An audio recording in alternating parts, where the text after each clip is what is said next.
Back to a very special review for a couple of reasons. First reason is this artist I'm going to talk about. I grew up with my old man, played him quite a bit, and I've always loved his music ever since I was a little kid. Speaking of kids, the kid, Chris at work, this video is for you. Now, I know you've been asking me, I know you're my biggest fan, and I know you've been asking me for a review for a long time. Even in the locker room. Dude, when I'm changing, just give me 5 minutes. Talk to me outside the change room.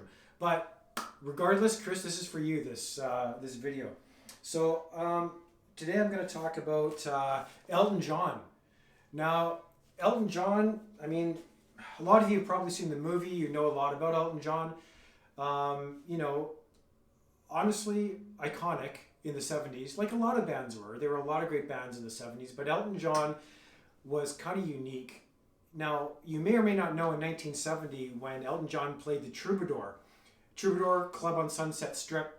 Elton John performed there, and there was an LA music critic. His name escapes me, but he said, "I've seen the future of rock and roll, and its name is Elton John." Now, there was a lot of types of rock and roll in the 70s, right? Like you had so much, metal and, like Zeppelin and the Stones and, Floyd and like all this different mix. Where did Elton John fit into rock and roll? Well, he was a fantastic pianist and an amazing orchestrator. I mean, Bernie Taupin did the lyrics, as everybody knows. They lived in, different parts of the world, and he would send lyrics via, letter. And so the music side of it was basically on Elton. And, he was a type of artist who crafted his songs, almost in a classical sense. The way that he played piano. He made the songs very catchy with great melody, but also very, poignant, very emotional stuff. His music resonated with me as a kid because my dad played him a lot, and Rocket Man is my old man and my song, There's a lot of great music that I grew up with, and Elton John has to factor in there, what can I say? The albums that I have, and I've got quite a few actually. Goodbye Yellow Brick Road. This is probably his most popular because it has a lot of the hits. Candle in the Wind, Benny and the Jets, Goodbye Yellow Brick Road. So a lot like Saturday Night's All Right for Fighting. That is a classic rock song. Now, did Elton John have the ability to do rock and roll? Oh yeah, totally. I think that Saturday Night's All Right for Fighting is a classic example of that. Was it on par with other rock like Zeppelin and the big bands of the 70s? It was just different, right? Like it was more mainstream. More people enjoyed Elton John than they did Zeppelin. It was almost a cult following in a way, right? Great album. If you're going to start with Elton John, I would start with Goodbye Yellow Brick Road. Fantastic album. Caribou, another one I have. Now, Caribou had a couple of hits. The Bitch Is Back and Don't Let the Sun Go Down on Me. Really good album. The rest of the songs in here actually aren't that bad either. Caribou is kind of missed out of a lot of his records. Just check that one out. Not bad.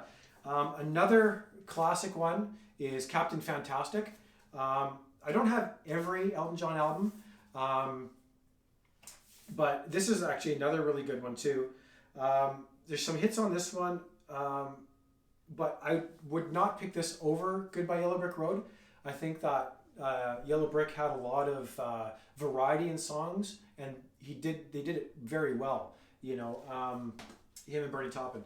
This is my favorite Elton John album, Honky Chateau. Now, why? It's got Rocket Man. Rocket Man is one of my favorite Elton John songs. And there's another, Honky Cat as well is on here too. Honky Cat's a great tune. One of his earlier albums, I think this was 71. Trying to find a date. 72. Classic year I was born. Great album. Honky Chateau. Rock of the Westies. Avoid It. Not a great album. It's not bad. It's just there's less listenable tracks on here in terms of singing along, melody, that kind of stuff. But past that. Now, I've also got, actually, look at this. Check this out. I've got two copies. Two copies of Elton John's greatest hits. Chris, I'll give you one. From me to you, brother. Okay. This actually was on in everybody's 8-track back in the 70s. Your song, Daniel, Honky Cat, Goodbye Yellow Brick Road, Saturday Night's Alright for Fighting, Rocket Man, Benny the Jets, Don't Let the Sun Go Down on Me, Border Song, and Crocodile Rock. Not a bad song on there. Fantastic. Greatest Hits Volume 2. That is actually another great one. I wouldn't say that it's as good as the first one, but there's a lot of great songs interspersed on here. Greatest Hits Volume 2. The last one is a unique one you may not have heard of. This is the Elton John Band featuring John Lennon and the Muscle Shoals Horns. Now, Elton John was on tour and he was joined on stage by John Lennon. It was recorded, and the tracks that we have are I Saw Her Standing There, Whatever Gets You Through the Night, and side 2, Lucy in the Sky with Diamonds. For those of you who, you all know John Lennon, obviously. If you don't know who the Muscle Shoals Horns are, the recording studio, Muscle Shoals, in, I think it was Alabama? I think it was. The house band there was brilliant. It was one of the best backup bands of the 70s. Bob Seger recorded most of his great albums at Muscle Shoals. They were called the Swampers. And the Swampers had a style. They had a deep South style. Lynyrd Skynyrd, the Allman Brothers Band, and I think I said this story before, Greg Allman actually went to Muscle Shoals studio and said, I can play great slide guitar. Set me up. And so after a lot of conversation, they gave me an audition. And then Allman became one of the Swampers. So a lot of great acts recorded there. The Muscle Shoals Horns, great stuff, man. This is actually a pretty good album. And of course, a historic album, right? Elton John, John Lennon, fantastic. I was fortunate enough to see Elton John live, and it was very good. It was a fantastic show. He obviously couldn't hit the high registers that he normally could, but he put on a very, very good show, and one of the top tier shows I've seen. And that's probably because of the quality of music. There's not many musicians that I have who had as many hits as he had, and consistently good hits. Another great track, if you check this one out, it's called Mona Lisa's and Mad Hatters. And it's one of his best ballads. I love it. It's fantastic. Check it out. And there's a lot of Elton John that flies under the radar that are on these records you might not even heard. So check them out. Enjoy your weekend.